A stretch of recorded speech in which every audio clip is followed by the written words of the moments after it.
Advanced courses తో పాటు first year నుండే campus recruitment training leading companies లో 13,000 plus placements with 13.5 lakhs highest package.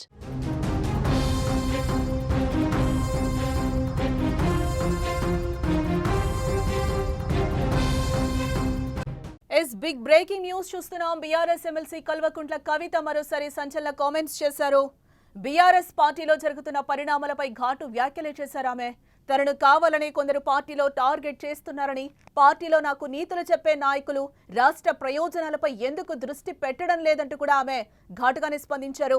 KCR కు నోటీసులు వచ్చినప్పుడు బీఆర్ఎస్ ఏం కార్యాచరణ చేపట్టింది అని ఆమె ప్రశ్నించడం కూడా జరిగింది. తను రాసిన లేఖ ఎలా లీక్ అయిందో అడిగితే కొందరు తన మీద సోషల్ మీడియాలో దాడి చేస్తున్నారని, పెయిడ్ ఆర్టిస్టులతో తనపై వ్యక్తిగత దూషణలకు దిగుతున్నారని, తాను ఏం తప్పు చేయలేదని చెప్పారు. మా నాన్నకు లేఖ రాస్తాను, 100 లేఖలు రాస్తాను, అందులో తప్పేముందని అడుగుతున్నారు. మరోపక్క లిక్కర్ కేసు వచ్చినప్పుడు స్వయంగా కేసీఆర్ కు రాజీనామా చేస్తానని చెప్పాను, కానీ అప్పుడు కొందరు రాజీనామా వద్దు అని అడ్డుకున్నారని కవిత అన్నారు. లీక్ వీరులపై చూపిస్తున్న ప్రతాపాన్ని రేవంత్ రెడ్డి మీద చూపించలేరా అంటూ ప్రశ్నించారు ఆమె. దీంతో పాటు పరోక్షంగా కేటీఆర్ ను ఉద్దేశించి కూడా ఆమె మాట్లాడారు. సమస్యలపై ట్విట్టర్లో పోస్టులు పెడితే పార్టీ నడవదు అంటూ విమర్శలు గుప్పించారు. తనపై మీడియాలో తప్పుడు కథనాలు వస్తున్నా పార్టీలో ఎవరూ స్పందించలేదు, అది చాలా బాధ కలిగించిందని అంటున్నారు. అమెరికాలో ఏం సంబరాలు చేస్తున్నారో అర్థం కావడం లేదు. కేసీఆర్ కు నోటీసులు ఇచ్చినా ఇటువంటి పరిస్థితుల్లో అమెరికాలో సంబరాలు అవసరమా అని ఆమె నిలదీయడం జరిగింది. ఇటు మరోపక్క గతంలో జరిగిన కొన్ని కీలక పరిణామాలను కూడా కవిత ప్రస్తావించడం జరిగింది. తాను ఎంపీగా పోటీ చేసిన సమయంలో పార్టీలోనే కొందరు కుట్రపూరితంగా తనను ఓడించారని సంచలన ఆరోపణలు చేశారు. కేసీఆర్ నాయకత్వంపై తనకు పూర్తి నమ్మకం ఉందని కవిత స్పష్టం చేశారు. కేసీఆర్ మాత్రమే తనకు పార్టీ నాయకుడని, పార్టీలో మరో నాయకుడంటే సహించేది లేదని అన్నారు. బీఆర్ఎస్ ను బీజేపీలో కలపాలని కొంతమంది చూస్తున్నారని కూడా కవిత ఆరోపించడం జరిగింది. బీజేపీలో విలీనం చెయ్యొద్దని తాను జైల్లో ఉన్నప్పుడే చెప్పానని ఆమె తెలిపారు. తన లేఖను ఎవరు బయట పెట్టారో చెప్పమంటే తనపై దాడి చేస్తున్నారని కూడా ఈ సందర్భంగా కవిత ఆగ్రహం వ్యక్తం చేశారు. ఇదే అంశానికి సంబంధించి విశ్లేషిద్దాం. ఈ అంశం మీద మాట్లాడడానికి మనతో పాటు మా న్యూస్ ఎడిటర్ తిరుమల్ లైవ్ లో సిద్ధంగా ఉన్నారు, మాట్లాడదాం. తిరుమల్, ఎమ్మెల్సీ కవిత మరోసారి సంచలన వ్యాఖ్యలు చేశారు. కేటీఆర్ టార్గెట్ గాని ఈ వ్యాఖ్యలు చేశారని మనం చూడొచ్చు అంటారా? ఏంటి దీనికి సంబంధించి? స్పష్టంగా కేటీఆర్కి వ్యతిరేకంగా ఈ వ్యాఖ్యలు చేశారని ఒప్పుకోవాల్సిందే. ఎందుకంటే కేటీఆర్ కంటే ముఖ్యంగా బీఆర్ఎస్ పార్టీ పైన పెద్ద బండరాయి వేసింది కవిత. ఏంటంటే చాలా స్పష్టంగా బీజేపీలో బీఆర్ఎస్ని విలీనం చేయడానికి ప్రయత్నం జరిగింది అని. గతంలో చాలాసార్లు బీఆర్ఎస్ త్వరలో బీజేపీలో కలవబోతుంది, లేకపోతే బీజేపీకి బీఆర్ఎస్ బీ టీమ్గా పనిచేస్తుంది. ఎలక్షన్స్కి ముందుగా ఇటువంటి చర్చ చాలా భారీ ఎత్తున జరిగింది. ఎన్నికలకు ముందు బీజేపీ ఏం చెప్తే, ఏ కండిషన్ చెప్తే ఆ కండిషన్స్కి బీఆర్ఎస్ తలొగ్గింది. అందుకనే కాళేశ్వరం లాంటి పెద్ద పెద్ద ప్రాజెక్టు పైన అనేక అవినీతి ఆరోపణలు వచ్చినప్పటికీ కూడా బీజేపీ పట్టించుకోలేదు. ఇటువంటి ఆరోపణలు అనేకం వచ్చాయి. ఈ అన్నింటికీ ఇప్పుడు నిజం చేస్తూ కవిత చేసిన వ్యాఖ్యలు వీటన్నింటినీ నిజం చేసినట్టయింది. ఎందుకంటే బీజేపీకి లొంగిపోయి బీఆర్ఎస్ పనిచేసింది అనే భావన వచ్చింది వాళ్ళ కవిత చేసిన వ్యాఖ్యలు. ఎందుకంటే చాలా స్పష్టంగా ఆమె చెప్పారు, నేను జైల్లో ఉన్నప్పుడు, కవిత జైల్లో ఉన్నప్పుడు బీఆర్ఎస్ని బీజేపీలో విలీనం చేయడానికి ప్రతిపాదన వచ్చింది. నా దగ్గరకు వచ్చినప్పుడు నేను ఆ ప్రతిపాదన వ్యతిరేకించాను. బీఆర్ఎస్గానే ఉంటూ, ఒంటరిగానే ఉంటూ పోరాటం చేద్దామని చెప్పాను అని చాలా స్పష్టంగా కవిత చెప్పారు. అంటే ఒక విషయం ఇక్కడ చాలా స్పష్టంగా అర్థమైంది. అప్పట్లో చాలా రకరకాల ఆరోపణలు వచ్చాయి. కవితని జైల్లో పెట్టడం వెనుక బీజేపీ పాత్ర ఉందని, లేకపోతే లిక్కర్ స్కామ్ విషయంలో కావాలని బీఆర్ఎస్ని టార్గెట్ చేశారని, ఈ బీఆర్ఎస్ని విలీనం చేస్తేనే కవితకు బెయిల్ ఇప్పిస్తామని రకరకాల ఊహాగానాలు వచ్చాయి. ఆ ఊహాగానాలన్నింటినీ ఇప్పుడు నిజం చేసినట్టయింది. ఆ ఊహాగానాల్ని నిజం చేసినట్టయింది కవిత వ్యాఖ్యలతో. దీంతో ఒక్కసారిగా నిజంగానే చెప్పాలి అంటే బీఆర్ఎస్ పైన ఒక పెద్ద బండరాయిని లేపి ఎత్తేసింది కవిత.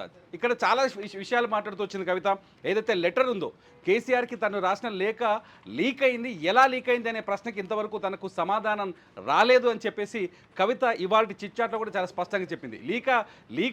లేఖను లీక్ చేసిన లీక్ వీరులలో బయట పెట్టాలని చెప్పేసి కవిత డిమాండ్ చేస్తుంది. నిజానికి బీఆర్ఎస్ శ్రేణులు కావచ్చు, బీఆర్ఎస్ నుంచి అందుతున్న కొంత సమాచారం కావచ్చు, చాలా స్పష్టంగా చెప్తున్నారు, లేఖను లీక్ చేయడం వెనుక కూడా కవిత పాత్రే ఉంది అని మేము అనుమానిస్తున్నామని బీఆర్ఎస్ చెప్తుంది.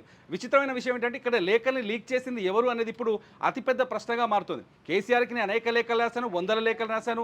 కేసీఆర్కి రాసిన లేఖలు ఆయన చదువుతారు, చదివిన తర్వాత వాటిని చించేస్తారని చెప్పేసి కవిత చెప్తూ వస్తుంది. కానీ ఇక్కడ కవిత ఈసారి ప్రశ్నిస్తుందంటే కేసీఆర్ లేఖను చింపలేదు, ఆ లేఖ బయటకు వచ్చింది అనేది కవిత ఆరోపణ. కానీ బీఆర్ఎస్ ఏం చెప్తుంది, అసలు లేఖ అనేది బయటకు వచ్చింది బీఆర్ఎస్ నుంచి కాదు అని చెప్తుంది. దీంతో లేఖ పైన కూడా ఒక వివాదం కొనసాగుతుందని చెప్పాలి. ఇకపోతే రెండో అతిపెద్ద ఆరోపణ ఏంటంటే పార్టీ పైన ఇక్కడ ఎంపీగా తాను పోటీ చేసినప్పుడు సొంత పార్టీ నేతలే తనను ఓడించారు అని.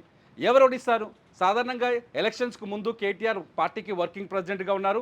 ఇవాళ కవిత కూడా చాలా స్పష్టంగా చెప్పింది, నేను ఎవరి నాయకత్వంలో పనిచేయను, కేవలం కేసీఆర్ నాయకత్వంలో పనిచేస్తాను, కేసీఆరే నా నాయకుడు అని చెప్పింది. అంటే కేటీఆర్ వర్కింగ్ ప్రెసిడెంట్గా ఉన్నా, లేకపోతే రేపు పొద్దున పార్టీ అధ్యక్ష బాధ్యతలు పూర్తి స్థాయిలో అప్పగించినా నేను కేటీఆర్ పరిధిలో పనిచేయడానికి సిద్ధంగా లేను అంటే తాను పూర్తి స్థాయిలో కవిత కేటీఆర్ని వ్యతిరేకిస్తుంది అనేది ఇక్కడ చాలా స్పష్టంగా అర్థమవుతుంది. అంటే నేను మాట్లాడితే కేసీఆర్తోనే మాట్లాడతాను, కేటీఆర్తో మాట్లాడాల్సిన అవసరం లేదని చాలా స్పష్టంగా కేటీఆర్కి నాకు మధ్య వివాదం ఉంది, కేటీఆర్కి అధ్యక్ష బాధ్యతలు కానీ పార్టీ బాధ్యతలు కానీ అప్పచెప్పడం నాకు ఇష్టం లేదు అని చాలా స్పష్టంగా కవిత తన విమర్శల్లో ఇలా చాలా స్పష్టంగా చెప్పింది.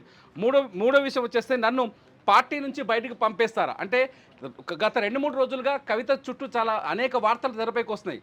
ఫస్ట్ కేసీఆర్ దిగొచ్చారని, ఆమెతో రాయబారం నేర్పారని, ఇద్దరు కీలక నాయకులు దివాకర్ రావు అట్లాగే గండ్ర మోహన్ రావుని పంపించి బుజ్జగింపు చర్యలు చేపట్టారని ఒక చర్చ జరిగింది.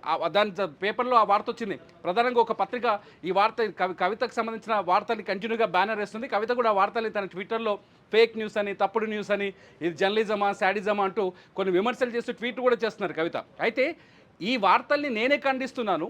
పార్టీలో మీ కార్యకర్త పైన, మీ పార్టీకి సంబంధించిన ఎమ్మెల్సీ పైన ఇంత ఘాటైన విమర్శలు వస్తున్నప్పుడు పార్టీ నుంచి ఒక్క నాయకుడు కూడా ఎందుకు స్పందించట్లేదు అని ప్రశ్నిస్తుంది కవిత.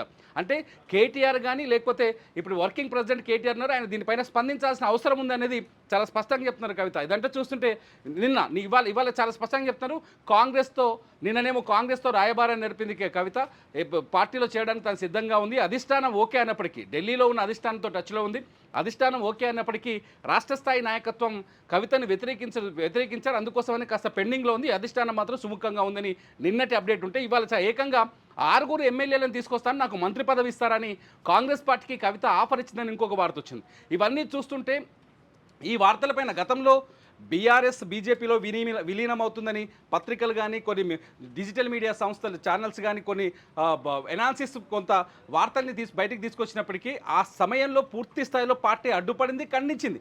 కానీ ఇప్పుడు కవిత పైన ఇటువంటి ఆరోపణలు వచ్చినప్పుడు పార్టీ స్పందించట్లేదు ఎందుకు అనేది కవిత చేస్తున్న ప్రధానమైన ఆరోపణ. అంటే కావాలని నన్ను పార్టీకి దూరం చేస్తున్నారు, కుటుంబం నుంచి నన్ను దూరం చేస్తున్నారు, పార్టీలో నన్ను తొక్కి పడేస్తున్నారని చాలా స్పష్టంగా చెప్తున్నారు కవిత. తొక్కేది ఎవరో కాదు, ఖచ్చితంగా కేటీఆర్ తొక్కుతున్నాడు అనే విషయాన్ని కూడా అర్థమయ్యేటట్టు చెప్తున్నారు ఆమె. ఎందుకంటే నేను ఎవరి నాయకత్వంలో పనిచేయను, కేవలం కేసీఆర్ నాయకత్వంలో పనిచేస్తానని చెప్పడం వెనక అర్థం ఏంటి?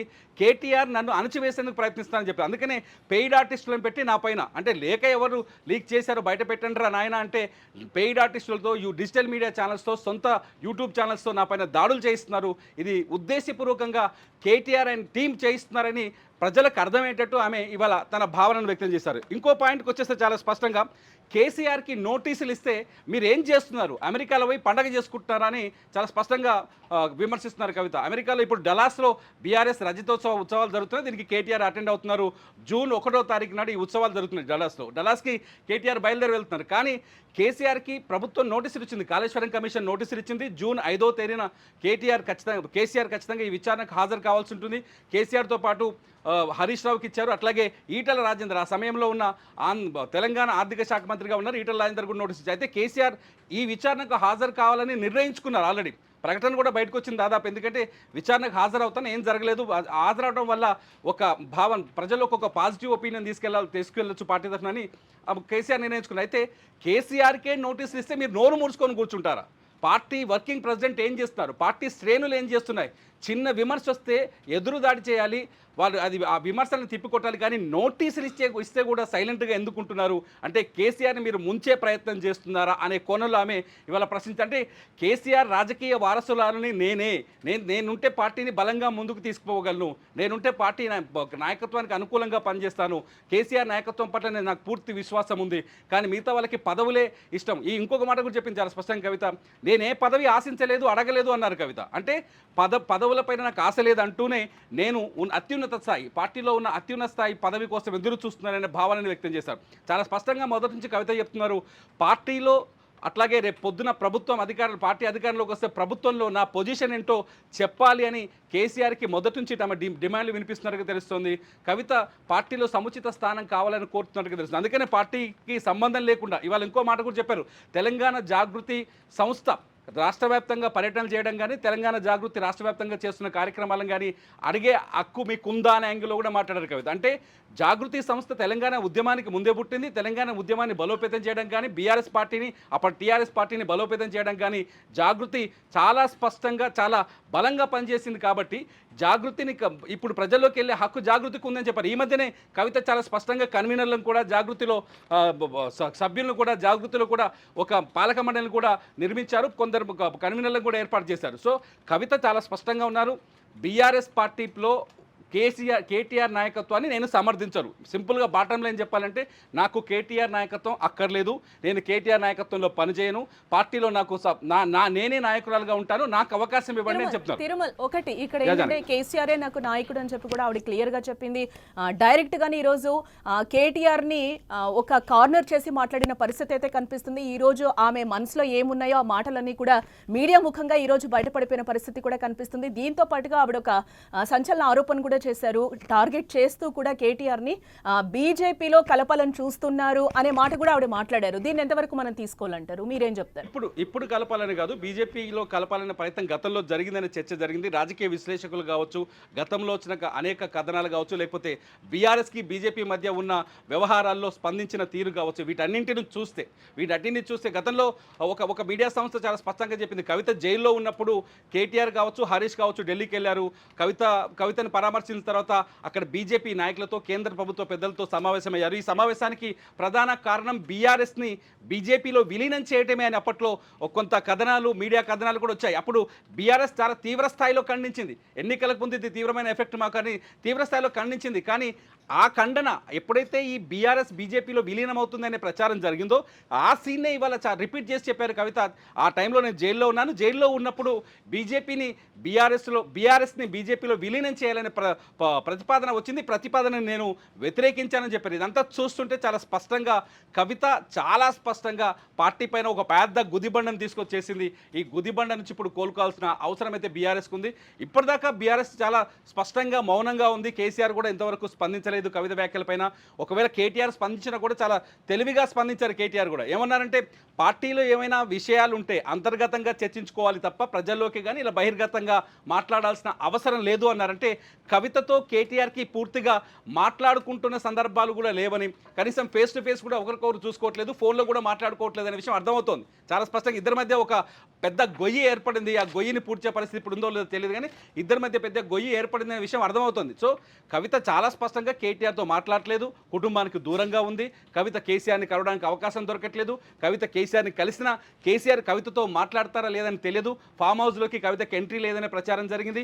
ఇవన్నీ చూస్తుంటే ఖచ్చితంగా కవిత ఏదో కఠినమైన నిర్ణయం తీసుకునే అవకాశాలు ఉన్నట్టుగా కనిపిస్తుంది. ఎందుకంటే పార్టీలో ఇంతవరకు కేసీఆర్ కవిత అంశంపై ఎవరూ మాట్లాడతలేరు, మౌనంగా ఉన్నారు. కానీ ఇప్పుడు సిచ్యువేషన్ కవిత ఇప్పుడు తాజాగా చేసిన ఆరోపణలు కావచ్చు, తాజాగా వేసిన ప్రశ్నలు కావచ్చు, ఈ ప్రశ్నలకి పార్టీ నుంచి సమాధానాలు చెప్పాల్సిన అవసరం అయితే ఏర్పడుతుంది. లేకపోతే ప్రతిపక్షాలకి చేతులకి అస్త్రాలు ఇచ్చినట్టు అవుతుంది. ప్రతిపక్షాలు ఇవాళ నుంచి బీఆర్ఎస్ని గట్టిగా టార్గెట్ చేసే అవకాశం ఉంటుంది. కవిత మీ పార్టీలోనే తిరుగుబాటు ఉందని ఖచ్చితంగా బీఆర్ఎస్ని ఇరకాటం పెట్టే అవకాశం ఉంది. ఇటు ప్రధాన పక్షం కూడా ఈ అవకాశం కోసం ఎదురు చూస్తున్నారు. ప్రభుత్వంలో ఉన్న అధికార పక్షం కూడా ఈ అవకాశం కోసం ఎదురు చూస్తుంది. ఇదంతా చూస్తుంటే ఖచ్చితంగా బీఆర్ఎస్లో అయితే ముసలం భారీ ఎత్తుగానే ఉంది. ఈ ముసలం సద్దు మనుగుతుందా? కవితని బుజ్జగిస్తారా? లేకపోతే కవిత ఏదైనా కఠిన నిర్ణయం తీసుకుంటా అనేది తెలిసిపోతుంది. జూన్ 2వ తారీఖు నాడు.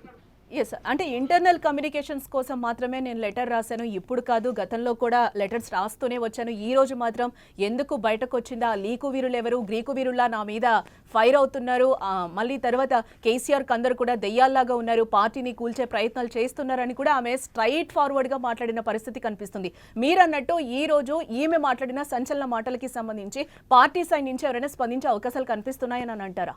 స్పందించాల్సిన అవసరం అయితే ఏర్పడించడానికి పార్టీ ఎలా స్పందిస్తుంది, బీఆర్ఎస్ ఎలా స్పందిస్తుందని ఇప్పుడు అతిపెద్ద క్వశ్చన్గా మారింది, $1 మిలియన్ ప్రశ్నగా మారింది. మొత్తానికైతే కవిత ఒకటి కవిత స్ట్రాంగ్ డెసిషన్ తీసుకోబోతున్నారు. ఆ స్ట్రాంగ్ డెసిషన్ ఎలా ఉంటుంది? కాంగ్రెస్‌లో చేరతారా? లేకపోతే బీజేపీలో చేరతారా? ఈ 2 పార్టీలు అయితే ప్రస్తుతానికి ఆమె విమర్శిస్తున్నారు. లేకపోతే కొత్త పార్టీ పెడతారు.